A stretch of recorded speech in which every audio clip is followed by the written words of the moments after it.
मंगलम साहु मंगलम केवलिपन्नतो धम्मो मंगलम चत्तारि लोकोत्तमा अरहन्ता लोकोत्तमा सिद्धा लोकोत्तमा साहु लोकोत्तमा केवलिपन्नतो धम्मो लोकोत्तमा चत्तारि शरणं प्रव्रजामि अरहन्ते शरणं प्रव्रजामि सिद्धे शरणं प्रव्रजामि साहु शरणं प्रव्रजामि केवलिपन्नतं धम्मं शरणं प्रव्रजामि वन्दितु सर्वसिद्धे भवमचलमणोरवं गतिं पत्ते गच्छामि समयपावने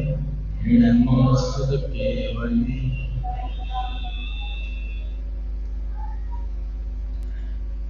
सामने कलिकाल सर्वज्ञ आचार्य कुंद देव की महानतम रचना परमागम समय सार विराजमान है। पिछली 3 चर्चाओं में हमने आचार्य देव के संकल्प को जाना कि मैं उस एकत्र विभक्त आत्मा को निज वैभव से दिखाऊंगा। आज की सुबह की चर्चा में हमने ये जाना, अमृतचंद स्वामी ने इस बात पर विचार किया कि कुंद देव के निज वैभव का जन्म कैसे हुआ, और उस आधार पर इस गाथा 5वीं गाथा की टीका पर आचार्य अमृतचंद स्वामी ने आत्मानुभव की विधि बता दी। आगम का सेवन, युक्ति का अवलंबन, पर अपर गुरु का उपदेश और स्वावलंबन, इस विधि से आचार्य कुंद देव के निज वैभव का जन्म हुआ। 3 लोक 3 काल में कोई भी जीव जब सम्यक्त की प्राप्ति आत्मानुभूति करता है, प्रायः मनुष्य, तो इसी विधि से करता है। आज थोड़ी चर्चा को हम और बढ़ाते हैं इस सेशन में कि ऐसा कोई जीव जिसने समय सार पढ़ा, आगम का सेवन किया, युक्ति का अवलंबन लिया, पर अपर गुरु का उपदेश सुना और स्वावलंबी हुआ, आत्मानुभूति हुई।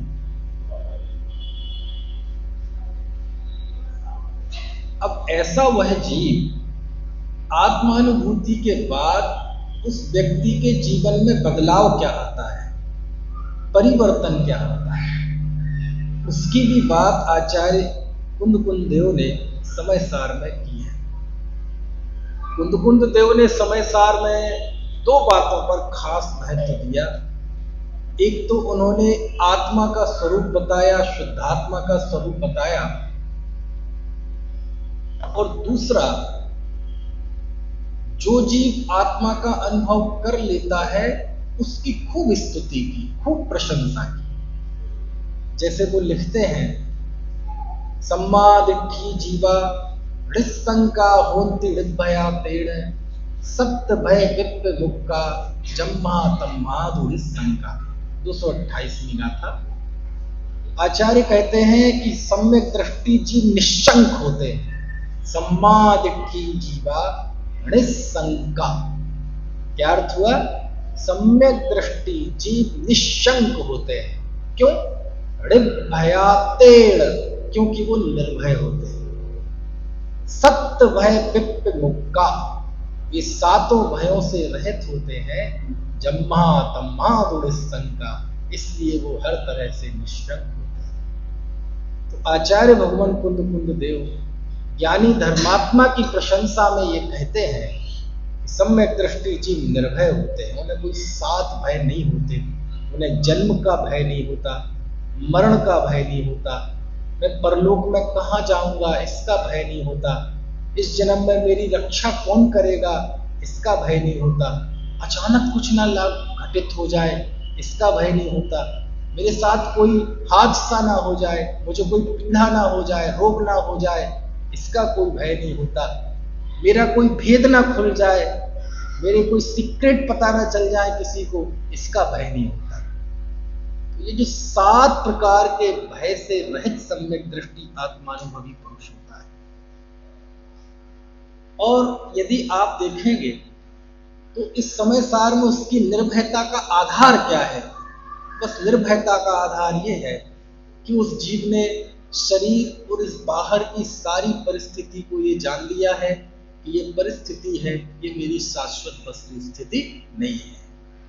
आज मैं मनुष्य दिखाई दे रहा हूं, लेकिन यदि ये मनुष्यपना मेरा स्वरूप होता तो जब मैं मनुष्य नहीं था तब मैं था कि नहीं, और जब मैं मनुष्य नहीं रहूंगा तब मैं रहूंगा कि नहीं रहूंगा। इसका मतलब ये मनुष्यपना तो एक लिबास मात्र है, मैं तो इसके अंदर विराजमान एक शुद्ध चैतन्य सत्ता हूं। बस ये उस जीव को जब एहसास हो जाता है तो उसका कितना कैसा मंगल उसके जीवन में आ जाता है, इसका वर्णन इसने किया है। और बाकी जो परिस्थिति है, जन्म मरण सुख दुख हर्ष विषाद मान अपमान, बोले इसमें जीव का कोई कर्तृत्व नहीं है, ये कर्म और नो कर्म का कार्य है, और उसकी वजह से ये सारी स्थितियां घटित होती रहती हैं और जीव सदा काल ज्ञाता रहता है। इस बात को जिसने समझ लिया उसे कोई भय नहीं होता। प्रश्न है कि एक बात बताओ, हम तो 24 घंटे बोले भय में मरे जा रहे हैं, आखिर इस जीव को ऐसा क्या मिल गया कि ये निर्भय हो गया? कुछ बात समझ में आ रही की? तो इस बात को समझने के लिए देखो, कई बार जिनवाणी की बड़ी बड़ी गुत्थियां समझने के लिए यदि आप शास्त्र खोलकर ना भी देखें, अन्यथा मत लेना, मैं क्या कहना चाह रहा हूं वो समझने की कोशिश करना।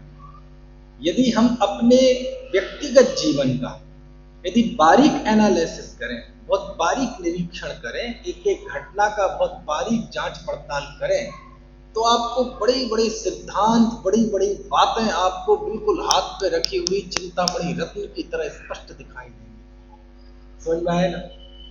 समय सार ये कहता है कि जीव अनादि काल से आज तक ज्ञाता है और अनंत काल ज्ञाता रहेगा। इसने कुछ नहीं किया। ये जो परिस्थितियां निर्मित होती हैं, ये तो कर्म नो कर्म और अपने समय पर होती है। अब कितनी बड़ी बात है, यानी ये बिल्कुल शुद्ध आत्मानुभूति और उससे उत्पन्न समता की बात है। यदि इतनी बात पता चल जाए तो बस फिर बचा क्या जानने के लिए। लेकिन ये समझ में कैसे आता? समझ में आया? इसके लिए आगे के लगभग 40 मिनट एक छोटा सा ऑपरेशन करने का मन है। ऑपरेशन किसका? किसका ऑपरेशन? अपने अंदर की श्रद्धा का। हम क्या माइंड सेट है हमारा, उसका। कैसे करोगे ऑपरेशन? घबराना मत ऑपरेशन सुन के, लेकिन बस आप जागृत रहना, क्योंकि दुनिया में जो ऑपरेशन होते हैं उसमें डॉक्टर तो रहता है होश में और आप रहते हैं बेहोश। समझ में आया ना? और उस चक्कर में किडनी की चोरी हो जाती है। तो अब क्या करें, मैं यूपी से आया हूं ना, तो ऐसी बातें आती है दिमाग में, चोरी होना, ये होना, लाइट जाना। विशु भाई कहेंगे कि हमारे इतना भी बुरा नहीं है। तो क्या करें? लेकिन अब यहां जो ऑपरेशन होगा उसमें आप जितने ज्यादा जागृत रहेंगे उतना ज्यादा आपको आनंद आएगा। इस ऑपरेशन में आपको करना क्या है? कुछ नहीं करना है। भविष्य तो अभी हमने देखा नहीं है, यद्यपि सुनिश्चित है, लेकिन पता नहीं है। विश्वास है कि जो होना होगा वही होगा, ये विश्वास है, लेकिन पता नहीं है। वर्तमान एक पल का है, वो हमारी आंखों के सामने दिख रहा है। इसका ज्यादा एनालिसिस नहीं कर पाते हैं। क्यों? क्योंकि हम वर्तमान के राग द्वेष से बंधे रहते हैं। आपको जिनवाणी के बड़े बड़े तत्व, क्रमबद्ध पर्याय, आत्मा ज्ञाता है, कर्म नो कर्म का करता नहीं है, और मैं वास्तव में ज्ञाता हूं, इस बात को यदि आपको समझना हो तो आप अपने जीवन के फ्लैशबैक में जाइए। फ्लैशबैक मतलब अपने इस जीवन के चक्र को पीछे ले जाइए, और जो बीत चुका है, जिसे बदला नहीं जा सकता। आप उसका बारीक निरीक्षण करें तो आपको ऐसा लगेगा कि सच में मैं ज्ञाता हूं। समझ में आया? करना है, करें जरा। अभी छोटे छोटे बच्चे बैठे और मैं समझा रहा हूं समय सार, तो ये समझ में आएगा कि नहीं आएगा? आएगा। देखो बताते हैं कैसे आएगा। आप इस समय के पहिए को पीछे ले जाइए और पहुंच जाइए आज से, अब यहां ज्यादा से ज्यादा उम्र वाला पता नहीं कौन बैठा है, 80 साल वाले कोई बैठे हैं क्या? हाथ खड़ा कीजिए यदि है तो। नहीं है, कम वाले ही हैं, सब युवा बैठे हैं। है ना? तो आप उस समय चले जाइए, जिनकी जितनी उम्र है उतना आप चक्र को पीछे घुमाइए और आप उस समय जाइए जब हमारा जन्म हुआ था। जिसको 10 साल, 20 साल, 25 साल, 30 साल, जितना भी, 50 साल, 60 साल, इस जॉन वाले ज्यादा है, तो वो जाइए पीछे। और कहां पहुंचना है? जब हमारा जन्म हुआ था। यद्यपि हमें पता है कि आपको उस समय का कुछ भी याद नहीं होगा, लेकिन कई चीजें याद नहीं होती, लेकिन होती तो है ना। हमारा गर्भ हुआ था, हम जन्म हुआ था, हमें याद नहीं है लेकिन हुआ तो था ना। हमें पता नहीं हम माँ के 9 महीने पेट में रहे थे, याद नहीं, लेकिन रहे तो थे ना। ये कोई, इसके लिए कोई वैज्ञानिक शोध या इसके लिए कोई परियों की कहानियां या इसके लिए कोई गूगल, कोई सर्च तो नहीं करना पड़ेगा ना। तो आप उस समय को याद कीजिए जिस समय हम माँ के गर्भ में आए थे।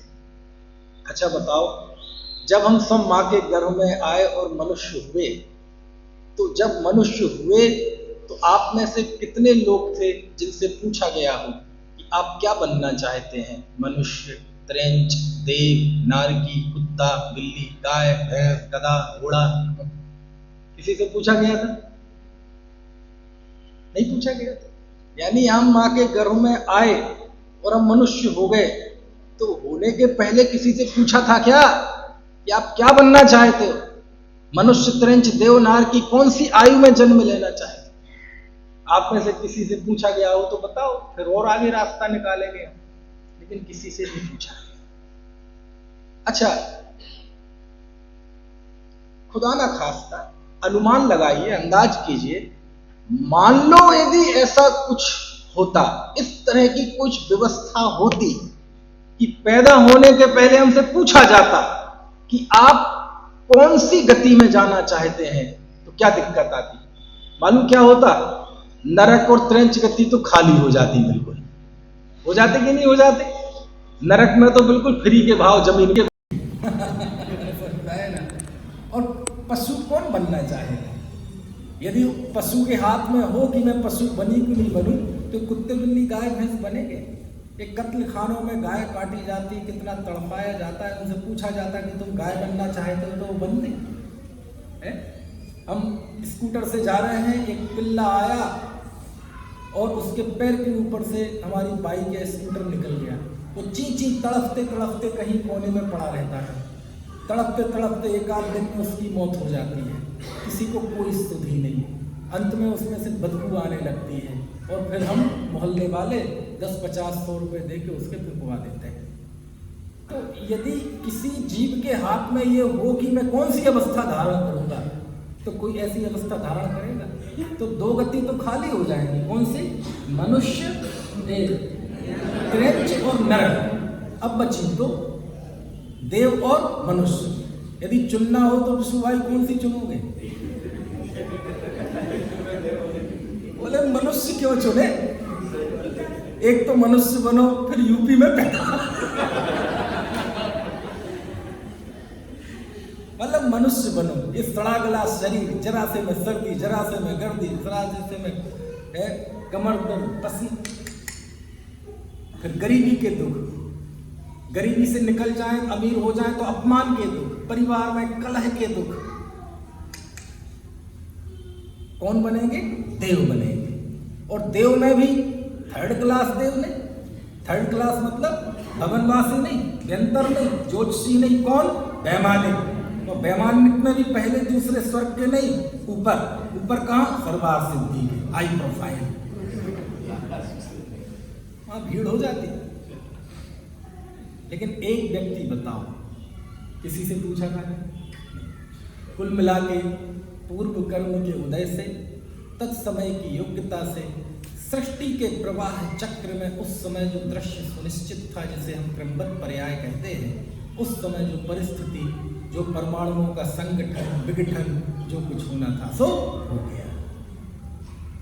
यानी इतनी बड़ा फैक्टर जीवन का, ये मनुष्य अवस्था हमने अपनी इच्छा से नहीं चुनी।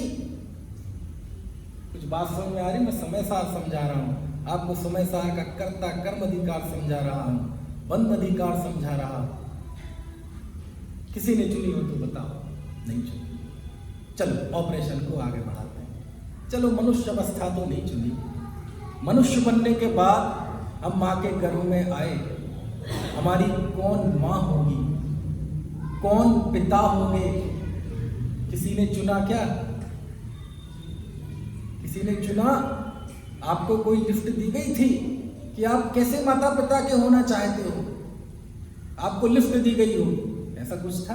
और यदि ऐसा होता तो कोई गरीब के यहाँ पैदा होता, कोई झोपड़पट्टी में पैदा होता, कोई वो ग्रीनलैंड के जंगलों में झिंगालाला में पैदा होता?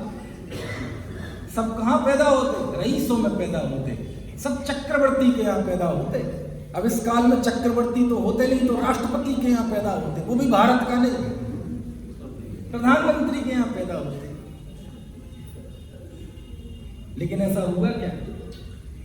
यानी हमने माता नहीं चुनी, पिता नहीं चुने, और कदाचित चुनने की व्यवस्था होती तो एक बार भी व्यक्ति गरीब माँ बाप चुन लेता, लेकिन ऐसे माँ बाप बिल्कुल नहीं चुनता कि पैदा होते ही उसे कूड़े में फेंकवा दें, अभी जन्म नहीं हुआ और पेट में मरवा दें। ऐसे माता पिता चुनता कोई? देश में हजारों हॉस्पिटल्स ऐसे हैं जहाँ पेट में ही बच्चे मार दिए जाते हैं और उनकी बोटियाँ कूड़े में फेंक दी जाती हैं और कुत्ते उन्हें चाटते हैं। यदि उन बच्चों से पूछा जाता, बेटा कैसे माँ बाप चाहते हो तुम, तो वो कहता मुझे गरीब के यहाँ पैदा करो, लेकिन मुझे ऐसे रईस जादों के यहाँ पैदा नहीं होना कि उन्हें तुमने जन्म नहीं लेने दिया, दुनिया देखने नहीं दी। ये कहाँ के माता पिता हैं? और आपको जानकर आश्चर्य होगा कि हमारे भारत में तो अभी वो नियम नहीं है, चाइना में एक बच्चे का नियम है, अब तो 2 का हो गया। लेकिन आपको पता है वहाँ लोग मनुष्यों का मांस खाते, मनुष्यों का मांस। यहाँ बच्चा पैदा हुआ और उनकी बुकिंग रहती है, और वह 10 मिनट बाद जितना ताज़ा होगा उतना महंगा। वो 10 मिनट बाद रेस्टोरेंट में जाता है और उसे ओवन में पका के 15 मिनट बाद वो लोगों की थालियों में होता है। अब उन लाखों रोज पैदा होने वाले बच्चों से पूछते कि बेटे तुम कैसे माता पिता चाहते हो, तो वो कहता कि मुझे गरीब माता पिता दे दो। भले ही भारत के किसी बिल्कुल दूर दराज के इलाकों में, कहीं जंगलों में, किसी झोपड़पट्टी में पैदा कर दो, लेकिन मुझे ऐसे माता पिता नहीं चाहिए। समझा? कई लोग कर रहे हैं मालूम, ये जो ये आवाज आती है ना, इसके लिए व्याख्यान नहीं हो रहा है, ये विचार विकसित करने के लिए हो रहा है। समझ में आए ना? ये सजगता के लिए, जागृति के लिए। तो बताओ आप में से कोई एक आध व्यक्ति बता देवे मैंने माता पिता चुने? नहीं चुने। अच्छा, किसी ने जन्म स्थान चुना कि जन्म लेने के पहले आपको एक लिफ्ट दी गई हो कि जरा आप अपना KYC कंप्लीट कीजिए, बताइए आप कहाँ पैदा होना चाहते हैं? किसी को दी गई हो तो बताओ। अच्छा, जन्म समय चुना किसी ने कि मैं इस समय में पैदा होऊंगा। हमारा एक दोस्त था, वो एक ज्योतिषी के पास गया, तो ज्योतिषी ने उसकी कुंडली देखी, बोले भाई साहब आपने एक गलती कर दी। बोले क्या? यदि आप 10 मिनट देर से पैदा होते तो आपकी कुंडली में राजयोग था। हमारे हाथ में होता है कोई पैदा होना, मैं कब पैदा होऊंगा, कहाँ पैदा होऊंगा, कौन मेरे माता पिता हो। अब मैं आपसे पूछता हूँ, इन बातों को जानने के लिए कोई शास्त्र खोलना जरूरी है? ये हमें साफ साफ दिखाई नहीं देता। आज एक व्यक्ति, चलो आप यहाँ थोड़े लोग बैठे हैं, 200-300 होंगे, मैं तो कहता हूँ दुनिया में इतने हैं ना, आज मौजूदा विश्व के हिसाब से भी 7.5 अरब 8 अरब के करीब है ना, उनमें से एक आध तो आए और मेरे सामने कहे आत्मविश्वास से कि मैंने माता चुनी, मैंने पिता चुना, मैंने जन्म स्थान चुना, जन्म समय चुना, समझ में आया ना, मैंने पर्याय चुनी। एक व्यक्ति कहने के लिए तैयार नहीं। तो हुआ क्या कि पूर्व कर्म के उदय से, वस्तु स्वरूप के उस तक समय की योग्यता से, क्रमबद्ध की योग्यता से जो स्थिति उस समय बननी थी बनती गई, बनती गई। वास्तव में ज्ञाता रहा मैं उस समय। बोलो इसमें कोई बहुत बड़े तर्क और वितर्क की जरूरत है? बहुत सरल है जिन धर्म। ये समय सारे अध्यात्म बहुत सरल है, बस हम पढ़ने वालों में सरलता होनी चाहिए। समझ में आए? सरल बात हो लेकिन परिणाम वक्र हो तो वो कठिन हो जाता है, और कठिन बात हो लेकिन परिणाम सरल हो तो वही सरल हो जाता है। बताओ। अच्छा चलो, ये तो नहीं चुने, जन्म स्थान नहीं चुना, जन्म समय नहीं चुना, माता पिता नहीं चुने, भाई बहन तो चुने कि नहीं? किसी ने भाई बहन चुने हो कि बताओ आप पैदा होने जा रहे हैं भारत के गुजरात प्रांत के सूरत में, और वो कौन सा एरिया है नितिन? विश्व में, वहां पैदा होना चाहते, आप कितने भाई बहन चाहते? आपने देखी है हरियाणा में आओ ऑनर किलिंग देखी है, यहाँ भी होती होगी। कितने भाइयों के बीच में प्रॉपर्टी को लेके चक्र चल रहे हैं, केस चल रहे हैं, कत्ल हो जाते हैं। यदि उन्हें पता होता कि ये भाई है तो कोई ऐसा भाई चुनता? यदि भाई चुनना किसी के हाथ में होता तो बड़ा भाई होता तो हर आदमी दूसरा भाई भरत जैसा चुनता, लक्ष्मण जैसा चुनता। लेकिन कहाँ है चुनने की व्यवस्था? तो माता पिता नहीं चुने, जन्म स्थान नहीं चुना, पर्याय नहीं चुनी। एक मामले में हम जरूर कहते हैं कि वो हमने चुनी, वो कौन है? पत्नी। लेकिन ये भी बहुत बड़ा भ्रम है आपका, क्योंकि यदि ऐसा होता तो गोपाल दास बरैया अपनी पत्नी कभी नहीं चुनते। पता है गोपाल दास बरैया थे पंडित जी, उन्हें मालूम क्या बोलते थे गोपाल दास बरैया को? गुरु वर्य। हम तो अपने गुरुदेव बोलते हैं, उन्हें तो बोलते थे गुरुओं का गुरु। गृहस्थ थे, पता नहीं उन्हें सब, हम अपने उनको गुरुदेव कहते हैं तो लोगों को तकलीफ होती है। उन्होंने गुरुराम गुरु बोलते थे, गुरुओं का गुरु, क्योंकि वो साधु संतों को भी पढ़ाते थे गोपाल दास बरैया पंडित जी। लेकिन उनकी ऐसी स्थिति थी कि उनकी शादी हुई तो वो कहते थे मुझे तो सब तरह से अनुकूलताएं हैं, जीवन में कोई प्रतिकूलता है ही नहीं। मुझे तो बोले पत्नी भी मिली तो नित्य वैराग्य दायिनी मिली, जिसको देखकर मुझे वैराग्य जागृत होता है। क्योंकि उनकी पत्नी कलह कारिणी थी, बहुत गुस्से। समझ में आया ना? पता चले पंडित जी प्रवचन कर रहे हैं और वह वहां से पीछे से धमकाती हुई आए, गालियां देती हुई, और पंडित जी जाए शास्त्र बंद करके पहले उसका हुक्का भर के आए। आप हुक्का जानते कि नहीं जानते? क्या करोगे जान के? विशु भाई से पूछ लेना। वहाँ चलता है हमारे यहाँ उस तरफ, अभी भी चलता है। एक बार तो मैं एक गांव में गया किसी काम से, तो हर शहर में चलता है। हाँ, तो हमें बिठाया, हमें हुक्का बार बन गया कि हर शहर में? नहीं, वो हुक्का बार इसका नहीं पता, देखो यही नहीं पता, ये मुझे नहीं पता। मैं तो वो हुक्का बता रहा हूँ जो वो हाँ वो पंचायत उसके बिना होती नहीं है। एक बार मैं एक गांव में गया, एक हमारा स्टूडेंट था, उसकी शादी थी, उसने बड़े प्यार से बुलाया। मैंने कहा चलो जाएंगे, लिफाफा दे आएंगे। तो बिठा लिया, तो वो लाइन से बैठे, तो एक एक बड़ा मेरे सामने ला दिया हुक्का। मैंने कहा मैं क्या करूँगा भैया। तो वो जाए, वो गोपाल दास पंडित बरैया जी वो हुक्का भर के आए और फिर लौट के सकुचाते हुए से आए, सब नीची मुंडी करके मुस्कुरा रहे हैं, है ना। और फिर देखना भैया कौन सा पेज चल रहा था, कौन सी गाथा, कौन सा कलश। आप समझ में आ रही बात? एक बार पंडित गोपाल दास जी बरैया सुबह से कोई विधान था, बहुत बड़ा कार्यक्रम था, और ठंड के दिन थे। आपके यहाँ तो पड़ती नहीं है, दूसरी जगह बहुत पड़ती है।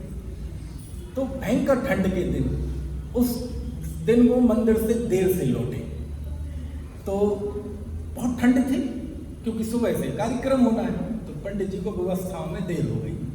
तो जब वो घर लौटे तो दरवाजा बंद अंदर से, और वो खोले ही नहीं पंडितानी। समझ में है ना? उन्हें डोरबेल क्या होगी उस समय, वो समझ लो सांकल बजाई, खुले ही, आवाज ही ना दे, वो जागे ही नहीं। अब अच्छा वो बताओ पंडितानी क्यों नहीं जागी? यदि सोई होती तो जरूर जाग जाती, लेकिन वो तो सोई नहीं रही थी, वो तो जाग रही थी। तो पूरी रात पंडित जी बाहर ठंड में ठुठुरते हुए पड़े हुए। सोए पंडित जी भी नहीं, क्यों? किस वजह से? ठंड की वजह से। अंदर सोई पंडितानी भी नहीं, क्यों? गर्मी की वजह से। समझ गए ना? कौन सी गर्मी? क्रोध की गर्मी। समझ में है ना? और रात में 3-4 बजे पंडितानी ने गेट खोला, देखें तो क्या कर रहे हैं। और पंडित खोला और पंडित जी तो जाग ही रहे थे। और वो ज्यों ही अंदर घुसे तो पंडितानी ने एक बड़ा मटका भरा था ठंडे पानी का, ठंडा ही होगा, और उनके ऊपर पीछे से डाल दिया है। पंडित जी ऐसे ऐसे ऐसे ऐसे सारे ऐसे झटकार से के थोड़ा होश संभाल के बोले भाग्यवान तू, ये भाग्यवान तू। भाग्यवान, एक बात और बोलूं? बोले हमने दुनिया में सुना है कि जो बादल गरजते हैं वो बरसते नहीं है, लेकिन तू एक ऐसी बदलिया है जो गरजती भी है।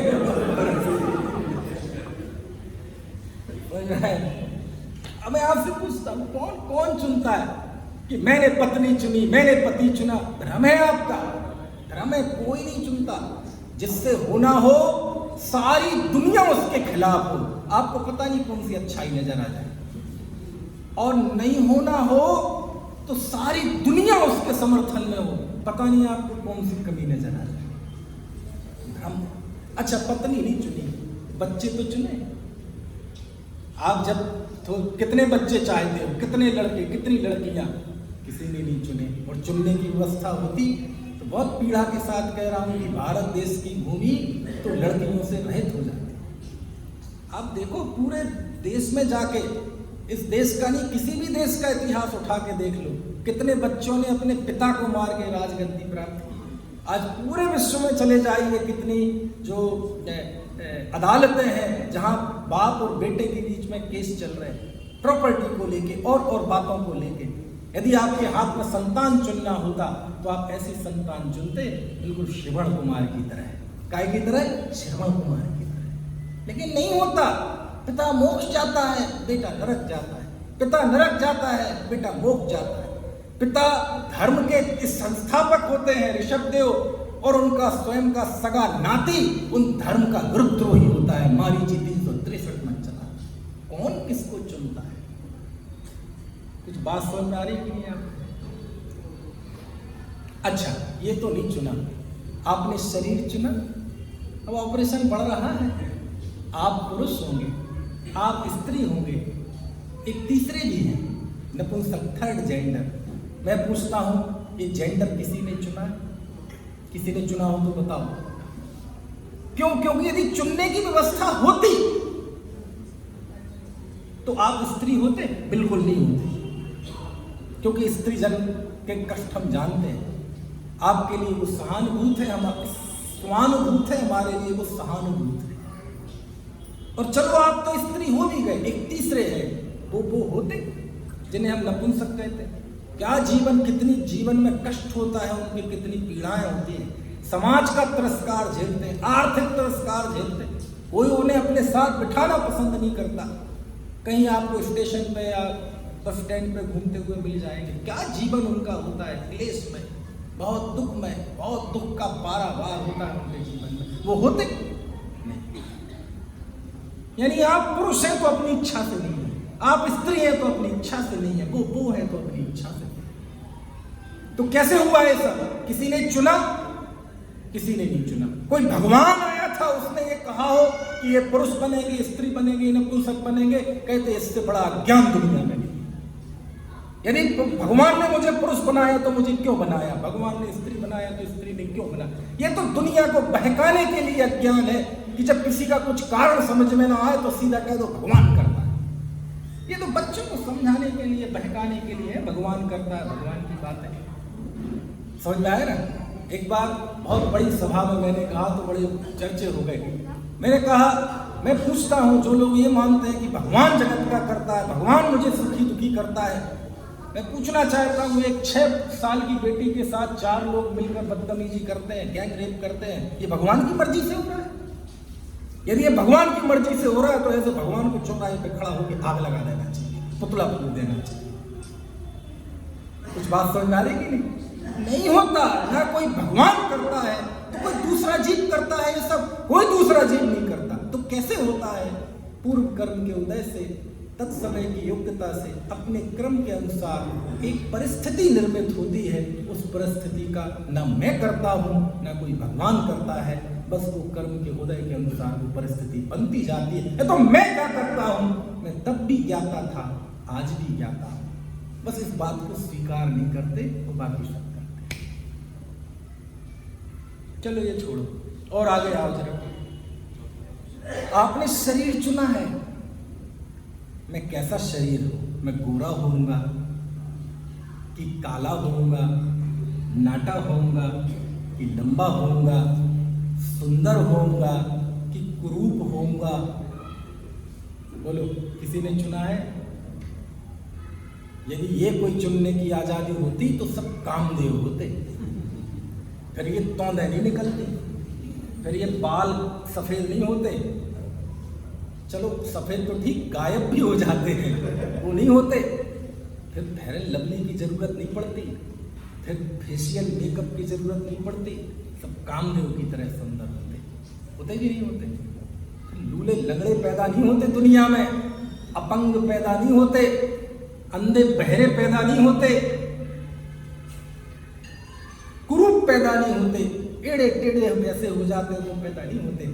सब समचित्त संस्थान वाले, सब बच्चे प्रशम नारा संघनन वाले, सब कामदेव की तरह सुंदर। फिर 169 महापुरुषों में कितने कामदेव होते हैं? 24 नहीं होते थे, तो हर व्यक्ति कामदेव। लेकिन ये चुना है क्या किसी ने शरीर? एक आदमी तो खड़ा हो जाए कि हाँ मैंने चुना है, किया कुछ नहीं, लेकिन अहंकार इतना कि जैसे सारे संसार का करता है। बताओ ना, एक व्यक्ति खड़ा होकर कहे ये शरीर मैंने चुना है, गोरा कालापन मैंने चुना है? नहीं चुना, एक परिस्थिति है, ये संयोग है, ये बना है। भगवान इसके करता है? नहीं। कोई दूसरा जीव इसका करता है? नहीं। आप इसके करता है? नहीं। तो कौन है? एक कर्म नो कर्म की परिस्थिति बनती है, वो बन गई। चलो मैं आपको एक बिल्कुल आंखों देखी घटनाएं बताऊं। आज से लगभग पता नहीं 10-15 साल पहले की बात है। मलाड के जो भाई बहन हैं वो लोग मई के महीने में यहाँ चिंतामणि पार्श्वनाथ है, चिंतामणि पार्श्वनाथ जो ईडर है ना, ईडर हिम्मतनगर से आगे ईडर तहसील में, वो आदिवासियों का इलाका है, कोई जंगल वाला, समझ गए? वहाँ पर वो जंगल में तीर्थ है, तो वहाँ पर वो मई के महीने में शिविर लगाते हैं। आप में से कोई गया कभी? पहले मैं गया था जब टाइम रहता था। हाँ, तो मैं भी गया था बहुत साल पहले। छोटी सी पहाड़ी है उसकी? नहीं, पहाड़ी नहीं है, छोटी सी है। नहीं पहाड़ी नहीं है। चल, तो क्या हुआ कि मैं तो दिल्ली से बैठा ट्रेन में, सुबह 10 बजे अहमदाबाद उतरा, गर्मी के दिन, मई का महीना। अब वहाँ से 150 किलोमीटर दूर है चिंतामणि पार्श्वनाथ, रास्ते में हिम्मतनगर पड़ता है, ठीक है? तो हिम्मतनगर के एक भाई थे, पंडित हसमुख भाई नाम था उनका, वो मुझे रिसीव करने आए स्टेशन। तो उन्होंने मुझे बिठाया। अब वहाँ से 150 किलोमीटर है, दिन के 10 बज गए थे, 10:30 गर्मी के दिन। तो उन्होंने हिम्मतनगर रुका कि रास्ते में आप तैयार हो लो, दर्शन कर लो, नहा के वगैरह, भोजन वोजन करके फिर चलेंगे, क्योंकि भाई ध्यान रखना जरूरी है पंडित का, क्योंकि अभी 2:30 बजे से जाके वहाँ प्रवचन कराना है इससे तो गाड़ी में ईंधन तो खैर ये तो ऐसी बात हो गई। तो उन्होंने घर पर वहाँ रुके, 2-4 मिनट थोड़ी सी फॉर्मेलिटी की बातें हुई। उसके बाद कहा कि पंडित जी आप तैयार हो जाइए, नहा दो। तो मैं उठा और मेरी निगाह एक कमरे पर गई, और जब मैंने वो कमरा देखा तो सच में मैं देख के मतलब दंग रह गया। छोटा बच्चा कोई होता तो देख के उसकी चीख निकल जाती, मैं क्या देखता हूँ कि एक 13 साल का बच्चा, उस समय नहीं पता था, वो तो बाद में चर्चा में पता चला, 13 साल का लड़का, उसका नाम था रौनक। क्या नाम था? रौनक। अब नहीं है वो इस दुनिया में।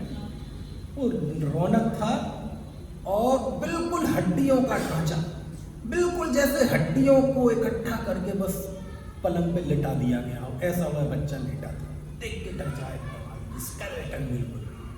समझ में आया ना?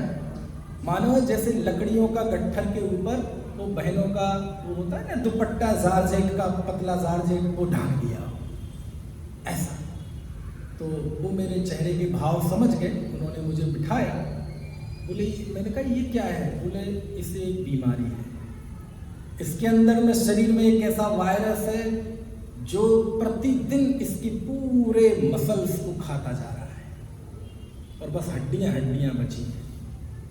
बोले डॉक्टर ने बता दिया इसकी उम्र 18 से 19 साल लगभग होगी। तो मैंने कहा आपने इसका कोई इलाज नहीं कराया?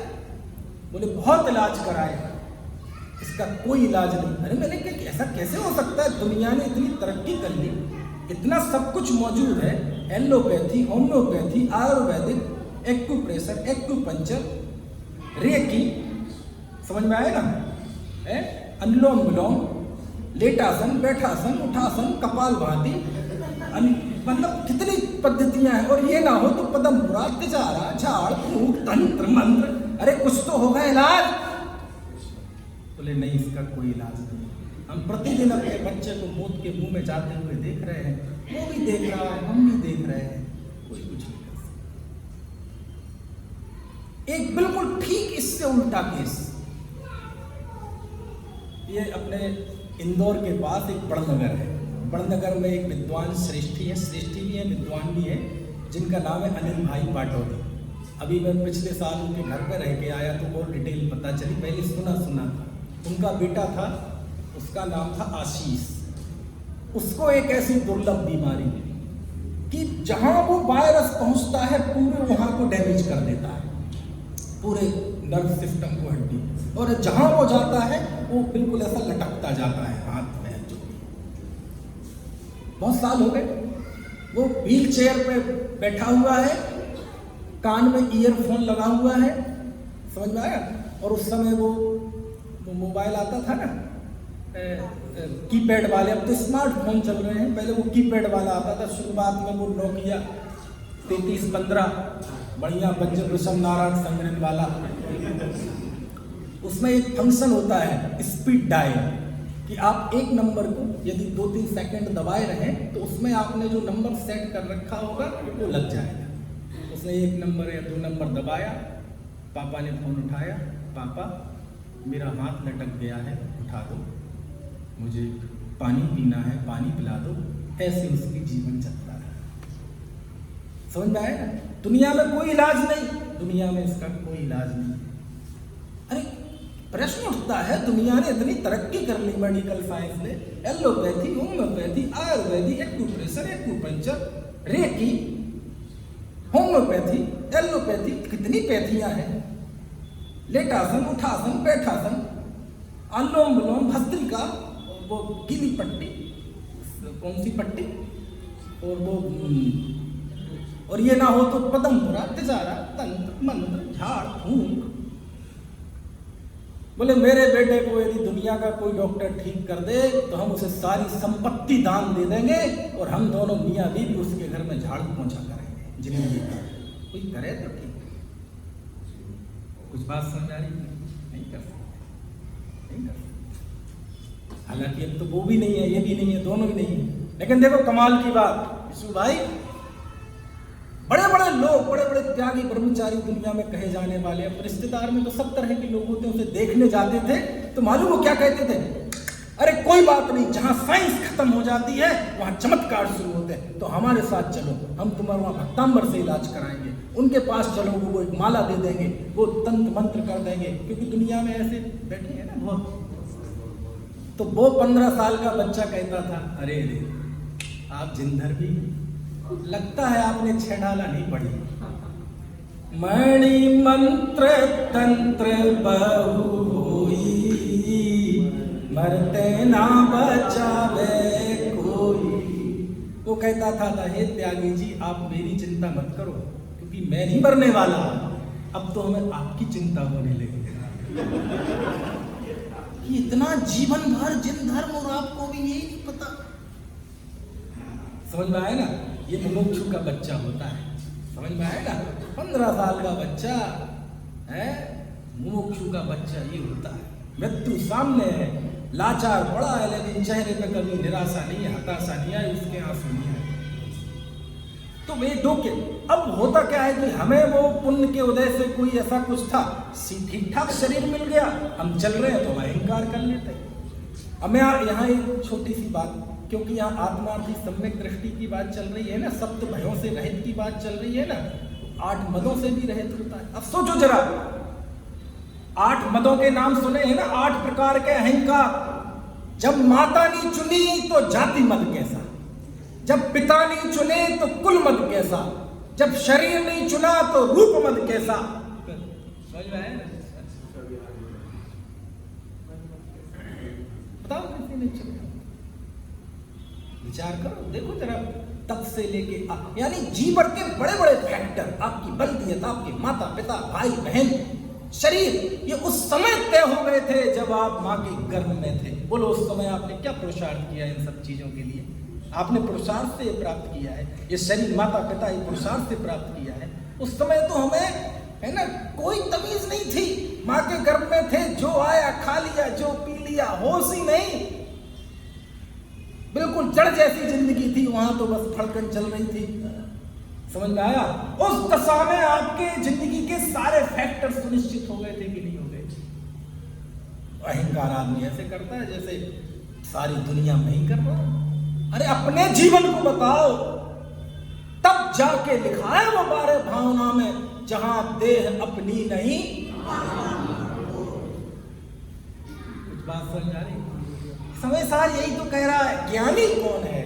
बोले ये जो कुछ जन्म से लेके मरण तक जो कुछ भी दिखाई दे रहा है, ये सब कर्म और नो कर्म का चमत्कार है।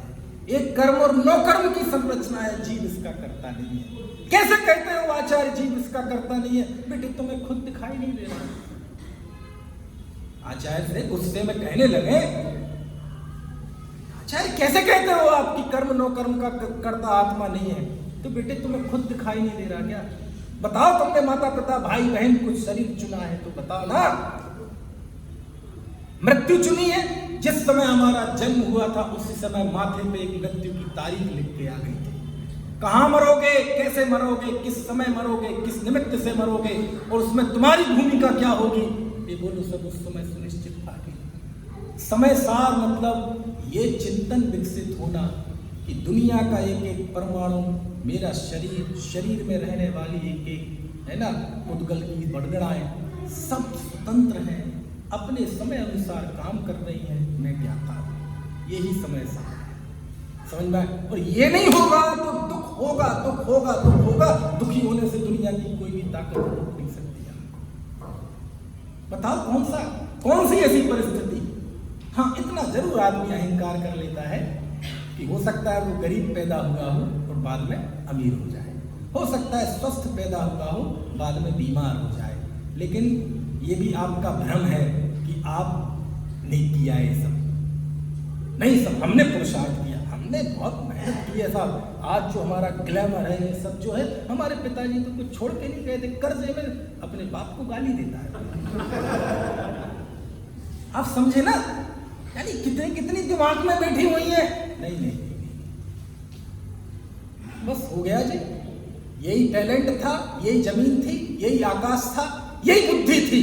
इसी बुद्धि, इसी जमीन, इसी आकाश के बीच में हम दर दर की ठोकरें खा रहे थे।